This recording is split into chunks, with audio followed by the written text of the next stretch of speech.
Partai Golkar memang sudah rapat. Jadi karena sudah rapat, sudah beriringan, lihat saja iklan-iklan Partai Golkar bersama Pak Jokowi, sehingga tentu itu menunjukkan bahwa kedekatan Pak Jokowi dan kenyamanan Pak Jokowi dengan Partai Golkar. Tapi akan kembali sebagai ketum nggak Pak? Kenapa? Akan mencalonkan diri kembali di Munas nanti Pak? Munas Desember 2024.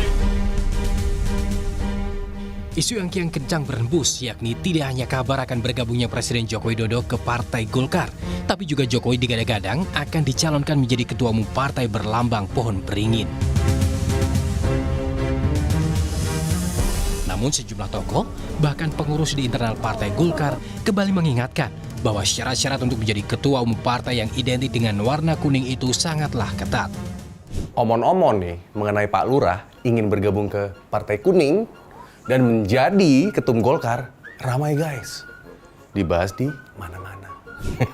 Nah, karena rasa penasaran gue, long weekend kemarin gue ajak ngopi-ngopi bareng salah satu kawan gue. Nah, beliau adalah salah satu kader Partai Beringin.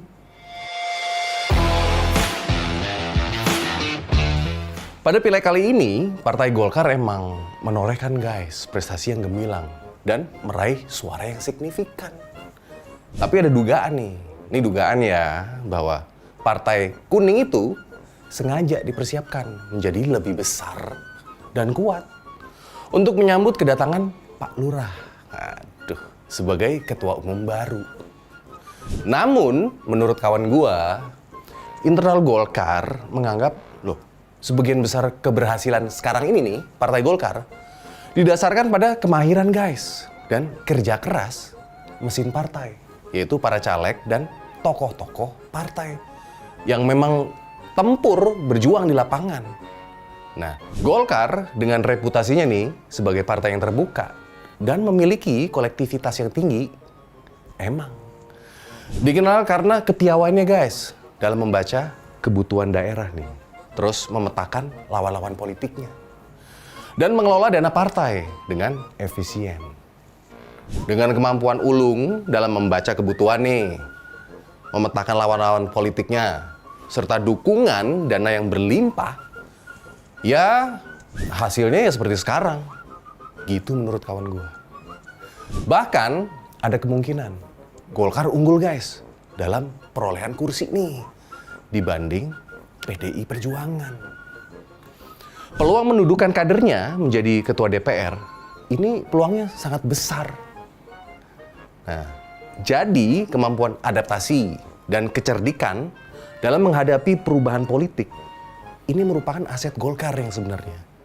Begitu menurut kawan gua dan beberapa internal Golkar menurutnya. Dengan Golkar dalam posisi yang seksi seperti sekarang, ini pertanyaan bagus nih. Sebenarnya siapa yang lebih butuh? Siapa? Nah, itu pertanyaannya, ya kan? Apakah Pak Lurah lebih membutuhkan Golkar atau Golkar lebih membutuhkan Pak Lurah? Nah, ini keren nih. Poin kunci dalam pembicaraan ini adalah timing penyelenggaraan Munas Golkar. Nah, nanti kita lihat sama-sama. Apabila nih Munas dilaksanakan sebelum Oktober, di mana Pak Lurah masih menjabat sebagai presiden, nah, ini dinamika politiknya menyeratkan apapun bisa terjadi. Dengan peluang terbuka lebar bagi Pak Lurah. Nah, mengingat masih adanya nih kekuatan besar yang bisa mengubah skenario politik secara drastis guys. Wong undang-undang aja bisa dirubah, iya nggak? Demi anak sulung itu. Iya kan? Nah, namun, jika Munas berlangsung setelah Oktober, nah ini kesempatan Pak Lurah untuk menduduki kursi ketum kayaknya menipis guys peluangnya. Dengan udah tidak menjabat ini Pak Lurah sebagai presiden, figur beliau kalau menurut gua udah nggak lagi dianggap sebagai variabel penting dalam Partai Golkar. Nah, lo kan pasti ngomong kan, kan masih ada Mas Gibran, iya kan? Ya elah guys. Golkar bukan kaleng-kaleng.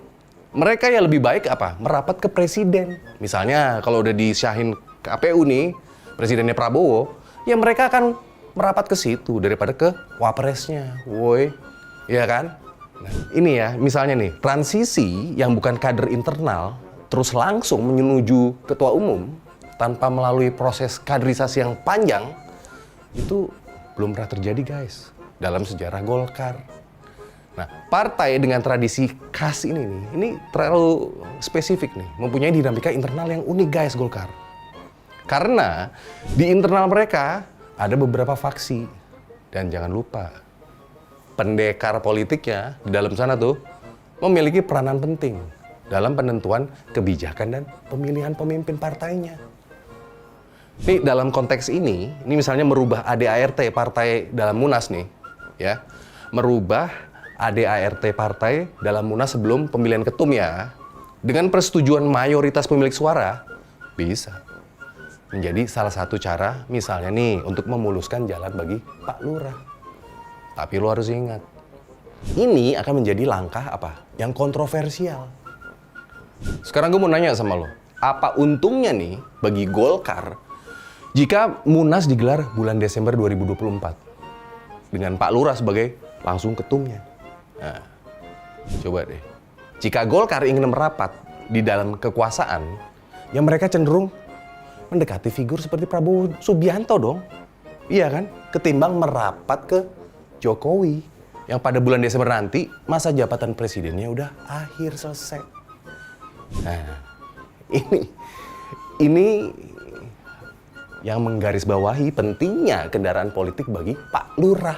Nah, untuk tetap relevan guys dan berpengaruh dalam kancah politik Indonesia alias cawe-cawe. Nah, nih ya, padahal syarat formal untuk menjadi ketua umum itu, satu, harus menjadi pengurus di pusat atau daerah selama 1 periode penuh loh. Terus, mendapat dukungan 30% dari pemilik suara dan aktif dalam partai selama 5 tahun. Nah, namun ini tantangan sebenarnya mungkin berasal dari dinamika internal Partai Golkar dan penerimaan dari apa? Kader-kader Golkar itu sendiri guys. Sementara salah satu kandidat ketum Golkar kan udah kena tekel keras kan? Iya kan? Terancam nggak dapat mengikuti pertandingan nantinya nih. Nah, dinamika politik yang berkembang menunjukkan bahwa apa? Golkar dengan semua keberagamannya dan tantangannya, kalau menurut gue apa? Tetap menjadi kekuatan politik guys yang nggak bisa diabaikan dalam peta politik Indonesia. Nah, ini ada pertanyaan menarik guys. Jadi sekarang siapa yang disetrum dan siapa yang akhirnya kesetrum? Nah, yuk kita ikutin bareng-bareng guys perkembangannya. Gua Singgi, ciao.